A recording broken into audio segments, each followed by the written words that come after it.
Hello అగ్ని పరీక్ష start అయిపోయింది మనకి అండ్ వాళ్ళకి. అందరూ మీరు ఆల్రెడీ ఎపిసోడ్ చూసే ఉంటారు. నిన్న నైట్ టెలికాస్ట్ అయిపోయింది. నిన్న నైట్ అయితే జియో హాట్స్టార్ లో. అండ్ ఎవ్రీడే ఇలాగే 10 days వరకు night 12 o'clock exactly Jio Hotstar లో అయితే టెలికాస్ట్ అయిపోద్ది. వెళ్ళి మీరు చూడొచ్చు. అది కూడా ఫ్రీగా అయితే రాదు, మీరు సబ్స్క్రిప్షన్ ఉన్న వాళ్ళకే, అది అందరికీ తెలుసు. అండ్ ఇప్పుడు మనం ఇంట్రొడక్షన్ లోకి వెళ్ళిపోదాం. మంది కాదు వాళ్ళది. వెళ్ళే ముందు లైక్ అండ్ సబ్స్క్రైబ్ అయితే చేసేసుకోండి. ఇంకో విషయం వచ్చేసి, ఇది నేను జెన్యున్ గా ఇస్తున్న నా రివ్యూ. నేను ఎపిసోడ్ చూసాక నేను ఇలా రివ్యూ నేను చెప్పాలని నాకు అనిపించింది, నేను చెప్తున్నాను అంతే. అండ్ మీరు చూసినప్పుడు మీకు ఎలా అనిపించింది అని నాకు కామెంట్ బాక్స్ లో చెప్పండి, నేను వింటాను. ఓకేనా? అండ్ ఇప్పుడు ఇంట్రొడక్షన్ లోకి వెళ్ళిపోదాము. ఫస్ట్ అయితే యాజ్ యూజువల్ హోస్ట్ శ్రీముఖి అందరికీ తెలుసు. అండ్ ఇప్పుడు ఫస్ట్ వచ్చేసి అభిజిత్ ని పిలిచారు. అభిజిత్ అందరికీ తెలుసు, season 4 winner Abhijeet. Second Bindu Madhavi గారు. Bindu Madhavi season 1 OTT season 1 lady winner, the one and only. Telugu Bigg Boss లో సీజన్ 1 ఓటీటీలో విన్ అయిన the one and only lady winner. And third వచ్చేసి నంబర్ 1 ఫుల్ ఫన్ ఎంటర్టైనర్ మన నవదీప్ గారు. సీజన్ 1 లో అందరూ ఆయన చూశారు. ఆయన గురించి ఇంట్రడక్షన్ ఏం కొత్తగా అవసరం లేదు. అండ్ వీళ్ళ ఇంట్రడక్షన్ అయితే బాగా సూపర్ గా ల్యాగ్ ఏం లేకుండా బీజిఎం సో అని వేసేయడం అదేం లేకుండా సూపర్ గా సాఫీగా అయిపోయింది. అండ్ ఇప్పుడు మన క్యాండిడేట్స్ అయితే ఈ రోజు ఎపిసోడ్ లో 8 members వచ్చారు. ఈ 8 members లో చాలా కళలు ఉన్నాయి. కొంతమంది విచిత్రంగా ఉన్నారు, కొంతమంది ఇన్స్పైరింగ్ గా ఉన్నారు, కొంతమంది మోటివేటివ్ గా ఉన్నారు, కొంతమంది అయితే తలనొప్పి తెచ్చేలా ఉన్నారు. వాళ్ళ గురించి మనం ఇప్పుడు మాట్లాడుకుందాం. ఫస్ట్ వచ్చేసింది అయితే ఈ అమ్మాయి దివ్య అనే అమ్మాయి.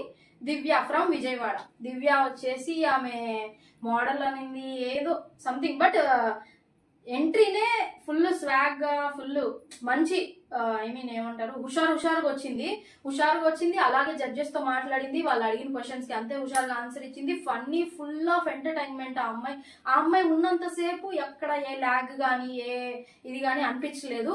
ఫుల్ ఎంటర్టైనింగ్ గా ఉంది ఆ అమ్మాయి. సో అదే వాళ్ళకి నచ్చి కూడా వాళ్ళు కూడా 3 flags అయితే ఇచ్చేసారు గ్రీన్. సో ఆమె టాప్ 15 కి డైరెక్ట్ గా వెళ్ళిపోయినట్టు. బై ద వే 3 flags ఏంటంటే green flags and red flags.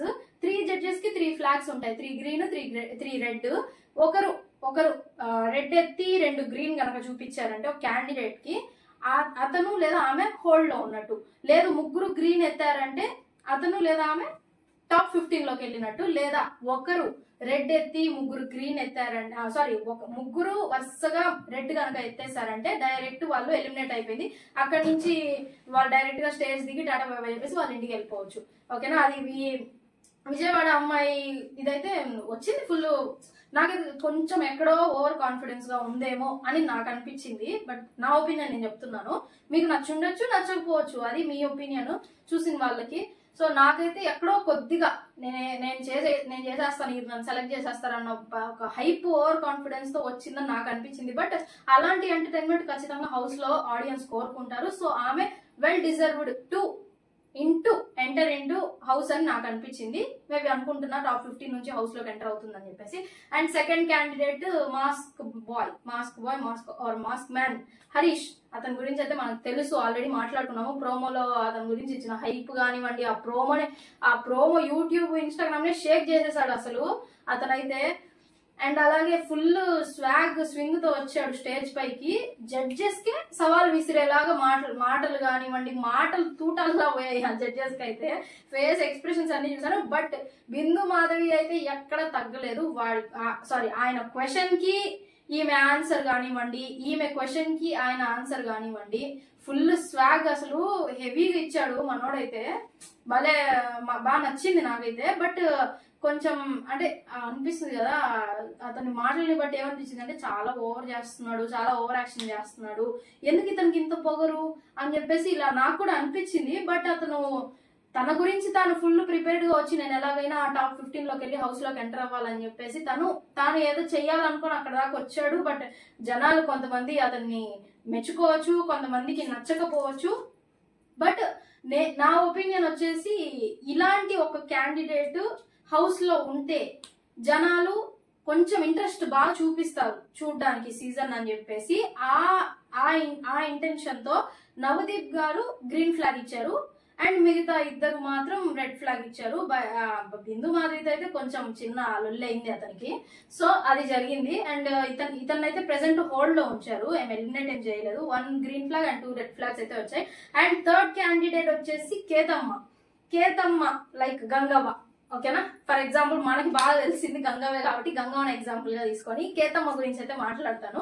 Nalgonda నుంచి వచ్చిందంట, ఆమె ఏదో చిన్న పల్లెటూరులో ఉండేది, జస్ట్ సో అండ్ సో, ఇంకా ఆమె ఫ్యామిలీ గురించి అంతా చెప్పింది, ఇట్లా పిల్లలు అంతా ఎవ్రీథింగ్ ఓపెన్ అప్ అయి చెప్పింది. నార్మల్ గా వచ్చింది, ఫుల్ స్వాగ్ తో వచ్చింది మనిషి, ఫుల్ హుషారు ఉంది, ఆ ఏజ్ లో కూడా మంచి హుషారు. బట్ గంగవ్వ కంటే కొంచెం ఏజ్ తక్కువ అని నేను అనుకుంటున్నాను. అండ్ అలాగే ఆమె నిజానికి చెప్పాలంటే అంత కథ అంతేం లేదు, ఆమె హౌస్ లోకి వెళ్ళే అంతేం లేదు ఆమె దగ్గర. కాకపోతే గంగవ్వ అంత ఏజ్ ఉన్న గంగవ్వకే ఒక ఛాన్స్ ఇచ్చి, బట్ గంగవ్వ నిరూపించుకున్నారు, ఆమెకి వచ్చిన ఛాన్స్ ని మిస్యూజ్ చేసుకోకుండా. ఒకటోసారి ఉండలేకపోయినా రెండోసారి అయినా సరే ఖచ్చితంగా ఆవిడ నిరూపించుకునే హౌస్ బయటకు వచ్చారు, సక్సెస్ఫుల్ గా బయటకు వచ్చారు ఆవిడ. అండ్ అలాగే ఇప్పుడు కేతమ్మ విషయానికి వస్తే, ఈమె నాకు తెలిసి అంటే ఈమె ఈ బీఆర్ఎస్ పార్టీలో తిరుగుతుంది, కేటీఆర్ గారు అండ్ మల్లారెడ్డి ఆయనతో తిరుగుతుంది. ఈమె పొలిటికల్ గా టచ్ ఉంది, మంచి బ్యాక్గ్రౌండ్ పొలిటికల్ గా కొంచెం టచ్ ఉంది మంచిగా. బట్ ఆమె ఎందుకు స్టేజ్ పైకి వచ్చి నేను చిన్న పల్లెటూరు నుంచి వచ్చాను, నా దగ్గర ఏం లేదు, వెనక ముందు ఏం లేదు అని చెప్పేసి ఇలా మాట్లాడింది. అది ఎందుకు అలా మాట్లాడిందేమో నాకు అనిపించింది వచ్చేసి, ఓకే మనం ఇట్లా బ్యాక్గ్రౌండ్ ఉంది, అది ఉంది, ఇది ఉంది అని అంటే ఆమె కామనర్ ఎలా అవుతుంది, సో ఆమె ఎక్కడ తీసుకోరేమో అని చెప్పేసి ఏమన్నా అలా మాట్లాడిందేమో మేబీ నాకైతే అనిపించింది. అండ్ అలాగే ఆమెని అంటే ముగ్గురు ఏం చెప్పారంటే, అభిజిత్, నవదీప్ అండ్ బిందు మాధవి వీళ్ళు ముగ్గురు ఏం చెప్పారంటే, హౌస్ లో మేము ఆడాము, మేము చూసాము, అక్కడ టాస్క్లు కానివ్వండి అన్ని మీ వల్ల కాదు, మీ ఏజ్ లో చేయలేరు. గంగవ్వే చాలా స్ట్రగుల్స్ ఫేస్ చేశారు అక్కడ, ఫిజికల్ టాస్క్లు కానివ్వండి, ఎవ్రీథింగ్ అన్ని గొడవలు కానివ్వండి మీరు హ్యాండిల్ చేయలేరు, సో అందుకనేసి మేము మీకు రెడ్ ఫ్లాగ్ ఇస్తున్నాము, అంతేగాని మీరు నచ్చక, మీ ఇంట్రడక్షన్ నచ్చక ఏం కాదు అని చెప్పేసి వాళ్ళు స్మూత్ గానే రెడ్ ఫ్లాగ్ ఇచ్చైతే ఆమెని ఎలిమినేట్ చేసి పంపించేశారు. అండ్ ఫోర్త్ క్యాండిడేట్ వచ్చేసి ప్రియా ఫ్రమ్ కర్నూలు. ఈమె మొత్తం ఫన్నీగానే వచ్చింది, మనిషి బాగానే కొంచెం హుషారుగా ఫన్నీగానే వచ్చింది. అండ్ నవదీప్ ని పెళ్లి సంబంధం మాట్లాడడానికి వెళ్తున్నాను అని చెప్పేసి నవదీప్ స్టేజ్ పైకి రావడము, సినిమాకి కొంచెం జోక్స్ కానివ్వండి అంతా ఎవ్రీథింగ్ బాగానే ఉంది. ఆమె గురించి అంత అంటే నాకేం అంత అనిపించలేదు, జస్ట్ వచ్చింది మేకప్ గురించి ఏదో కొంచెం చిన్న టాస్క్ ఇచ్చంటే సెల్ఫ్ ప్రూవ్నెస్ కోసం చిన్న టాస్క్ ఇచ్చారు అంతే. 2 గ్రీన్ 1 రెడ్ ఫ్లాగ్ వచ్చింది, మేము తన హోల్డ్ లో ఉంది. But my opinion is she deserves maybe, అంటే రకరకాల పర్సన్స్ ఉండాలి హౌస్ లో, ఈ అందరూ ఒకేలాగా ప్రశాంతమైన వాళ్ళు, అందరూ ఒకేలాగా కోపిష్టోళ్ళు అలా ఉండకుండా ఒక్కొక్కరిలో ఒక్కొక్కటి బయటికి వస్తూ ఉంటే చూసే జనాలు కూడా కొంచెం అట్రాక్షన్ ఫీల్ అవుతారు, అందరూ హుషారుగా చూస్తారని చెప్పేసి మేబీ ఆమె క్యారెక్టర్ ని కొంచెం ఓకే. నెక్స్ట్ ఇప్పుడు టాప్ 15 వాళ్ళకి ఏం తక్కువ ఉండదు, ఫుల్ టాస్క్లు పెడతారు. బట్ ఈమె హోల్డ్ లో ఉంది, ఈ హోల్డ్ లో ఉన్న వాళ్ళకి కూడా సంథింగ్ కొన్ని టాస్క్లు పెట్టడం అలా చేసి డిసైడ్ చేస్తారు ఎవరిని పంపించాలి లోపలికి, 15 మెంబర్ టాప్ 15 లోకి ఏంటి అని చెప్పేసి జస్ట్ అలా పెట్టారు. అండ్ నెక్స్ట్ క్యాండిడేట్ వచ్చేసి మల్టీ స్టార్ మన్మథ రాజా. మినిమం డిగ్రీ చదివి ఉండాలి. ఇది ఏదో సంథింగ్ ఆయన డైలాగ్ ఫేమస్ అయింది, అది మీరు ఎపిసోడ్ గుర్తు రావట్లేదు నాకు, ఎపిసోడ్ లో చూడండి.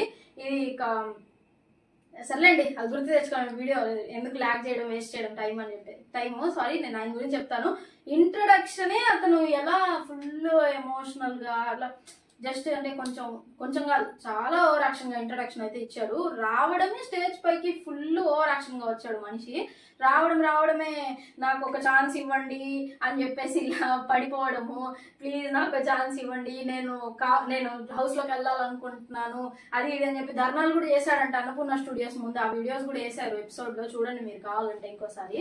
అండ్ అతను అంటే ఎందుకు దండం చేశాడంటే, నన్ను కూడా బిగ్ బాస్ సార్ మీ కాలు మోపుతా, మీ దండం పెడతా నాగార్జున సార్ అని చెప్పేసి బ్యానర్ల పైన అట్లా సేమ్ ఇలాగే మీ కాలు మోపుతా, మీకు దండం పెడతాను ఇలాగే ఉన్నాయి. నేను చదివా జస్ట్ ఏదో హైప్ కోసం చదివితే సేమ్ అలాగే ఉన్నాయి. మీకు దండం పెడతాను, నాకు ఛాన్స్ ఇచ్చి చూడండి, నేను ప్రూవ్ చేసుకుంటాను, బిగ్ బాస్ 9 లో నాకు ఛాన్స్ కావాలి, నన్ను సెలెక్ట్ చేయండి అని చెప్పేసి బ్యానర్లతో నిరాహార దీక్షలు ధర్నాలు అన్ని చేశాడంట ఆయన.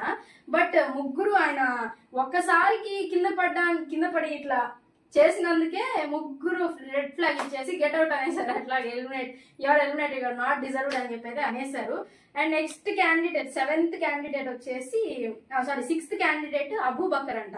అబూబకర్ అతను ముంబైలో పుట్టాను నేను, మళ్ళీ ఇప్పుడు హైదరాబాద్ అంట, తిరుపతి దగ్గర ఎక్కడో ఉంటున్నాడంట, ఫ్యామిలీయే మేబీ తిరుపతి దగ్గర ఎక్కడో ఉంటున్నాను అని చెప్పేసి అయితే ఇలా ఇంట్రడక్షన్ అయితే స్టార్ట్ చేశాడు. ఫుల్ కొంచెం నాకు అతను చూస్తుంటే ఎలా అనిపించింది అంటే యావర్ గుర్తున్నాడు కదా, యావర్లా అనిపించాడు. యావర్ అందరికి తెలుసు కదా సీజన్ 7, నాకు అలా అనిపించాడు. బట్ యావర్ అంత కథ ఇతనిలో లేదు.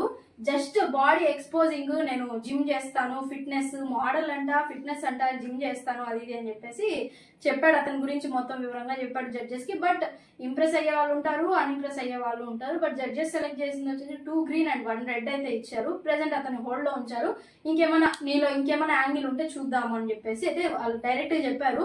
మాకు మీరు ఒక ఫేసే చూపిస్తున్నారు, నెక్స్ట్ మీరు అసలు ఏంటన్నది మాత్రం కొంతమంది మాకు చూపించట్లేదు అన్న విధంగా హోల్డ్ లో ఉంచడం అయితే ఇది జరుగుతుంది. And next 7th candidate Madhuri అంట. ఆమె ఎక్కడి నుంచి వచ్చిందో మరి, హైదరాబాద్ ఏమో. సిఎంఆర్ ఓనర్ దగ్గర ఏదో సంథింగ్, వాళ్ళ డాడీ వైజాగ్ నుంచి వచ్చింది అనుకుంటా. సిఎంఆర్ ఓనర్ దగ్గర వాళ్ళ డాడీ ఏదో మంచి పొజిషనే, నేనేం తక్కువ చేసి మాట్లాడలేదు, నోటికి రావట్లేదు. సిఎంఆర్ ఓనర్ దగ్గర అతను ఆమె ఏదో చేస్తాడంట. బట్ ఈమె కళ వచ్చేసి మోడలింగ్, సిఎంఆర్కే ఈమె మోడలింగ్ చేయాలని చెప్పేసి ఈమె అట్లా ఉండిందంట. అలాగే చేసింది కూడా అంట 2017లో అనుకుంటా మేబీ చెప్పింది ఆమె. వాళ్ళ డాడీ ఫుల్ ప్రౌడ్ ఫీల్ అయ్యాడు అని చెప్పేసి అంతా చెప్పింది మొత్తము. ఓకే బానే ఉంది. కాకపోతే జడ్జెస్ ఇంప్రెస్ అవ్వలేదు. జస్ట్ ఒక చిన్న ఇంట్రడక్షన్ ఇచ్చావు నీ గురించి, అంతా బానే ఉందని చెప్పేసి చిన్న అంటే అంతేం లేదు ఆమె దగ్గర, అంత కథ ఏం లేదు. ఈమె హౌస్ లోకి వెళ్ళాలి, ఈ ద్వారా ఎంటర్టైన్మెంట్ వస్తుంది, ఈ ద్వారా ఎనీ ఎమోషన్ బయటకు వస్తుంది అన్నంత కథ అయితే ఆ మాధురి దగ్గర లేదు. కాబట్టి నాకు అదే అనిపించింది, she undeserved person to enter in to the house. So అందుకనేసి ముగ్గురు జడ్జెస్ రెడ్ ఫ్లాగ్ ఇచ్చేసి ఎలిమినేటెడ్, గెట్ అవుట్ అని పంపించేశారు. అండ్ 8th క్యాండిడేట్, ఇతని గురించి ఏం మాట్లాడాలి, ఇతని గురించి మాట్లాడాలంటే కొంచెం నాకు ఎమోషన్ వచ్చేసింది. అంటే ఎపిసోడ్ చూసిన తర్వాత నుంచి, ఈ ఎపిసోడ్ కి లాస్ట్ క్యాండిడేట్ ఇతను, నెక్స్ట్ ఎపిసోడ్ లో వస్తారు. And Prasanna Kumar, handicapped person, మీరు ప్రోమోలో ఆల్రెడీ చూసే ఉంటారు. అక్కడ ఏమి ఓవర్ యాక్టింగ్ కానీ, నాకు కాలు లేదు, ఇట్లా కాలు ఇట్లా ఉంది, కాలు లేదు అని చెప్పేసి అలా దండం పెట్టి నాకు మీరు ఛాన్స్ ఇవ్వండి, నేను హ్యాండిక్యాప్డ్, నాకు కాలు లేదు, నాకు ఫ్యామిలీ ఉంది, నాకు బతుకు తెరువు లేదు, ఎలాగైనా నేను వచ్చి బతకాలి, నేను వచ్చి చూపించాలి అది ఇది అని చెప్పేసి నేను పొర్లు దండాలు పెడుతూ, ఏమీ ఓవర్ యాక్షన్ లేదు, ఏమీ లేదు. ఇతని గురించి మాట్లాడాలంటేనే యాజ్ ఎ హ్యూమన్ గా I'm feeling some proudness. Why? Because మనిషికి ఫిజికల్ స్ట్రెంతే కాదు, మెంటల్లీ కూడా అతను స్ట్రాంగ్ గా ఉంటే ఏదైనా చేయగలడు అని చెప్పి నిరూపించిన పర్సన్ ఈ ప్రసన్న కుమార్. నేను అది నా కళ్ళారా ఎపిసోడ్ లో చూశాను, నా కంట్లో నీళ్ళు వచ్చాయి నిజంగా. అతని స్టోరీ చెప్తుంటే ఇంత ఇన్స్పిరేషనల్ స్టోరీ, అసలు చాలా అంటే అతను అచీవ్మెంట్ చేసినవన్నీ కూడా బిఫోర్ యాక్సిడెంట్ కాదు, ఆఫ్టర్ యాక్సిడెంటే అతను చేసిన అచీవ్మెంట్స్ అన్ని. అతని కాలు లేదు, సారీ నాకు ఎలా చెప్పాలో తెలియట్లేదు, అతని కాలు లేదు అన్న తర్వాత నుంచే అతను చేసిన సాహసాలు, విన్యాసాలు అన్ని, బట్ ఎవ్రీథింగ్ అన్నిట్లో గెలిచాడు. అతని మాటల్లో ఫుల్ కాన్ఫిడెన్స్ అనిపించింది.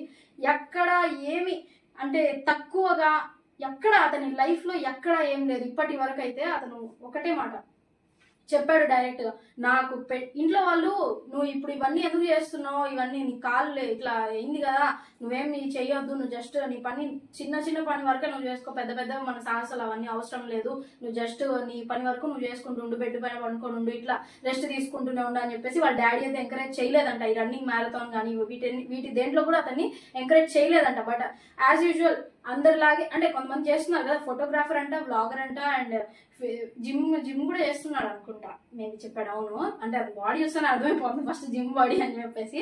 అండ్ యాక్సిడెంట్ అది మైండ్ లో పెట్టుకొని వాళ్ళ డాడీ రన్నింగ్ రేస్ అవన్నీ మనకు అవసరమా అది ఇది అని చెప్పేసి వాళ్ళ డాడీ యాక్సెప్ట్ చేయలేదండి, ఇవన్నీ యాక్సెప్ట్ చేయని ఇవన్నీ చేయొద్దు అని చెప్పేసి. బట్ అతను తనకే తాను self challenging person, I have ever seen self challenging person. ఈ రోజుల్లో నేను అతన్ని చూశాను. నిజంగా అంత అంత అంత పెయిన్ అనుభవిస్తూ ఫిజికల్లీ అండ్ మెంటల్లీ అతను అంత పెయిన్ అనుభవిస్తూ అన్ని అచీవ్మెంట్ చేశారంటే నిజంగా చాలా great. He is a well deserved person to enter in to the Bigg Boss house. Because Bigg Boss house అనేది ఒక మినీ సొసైటీ.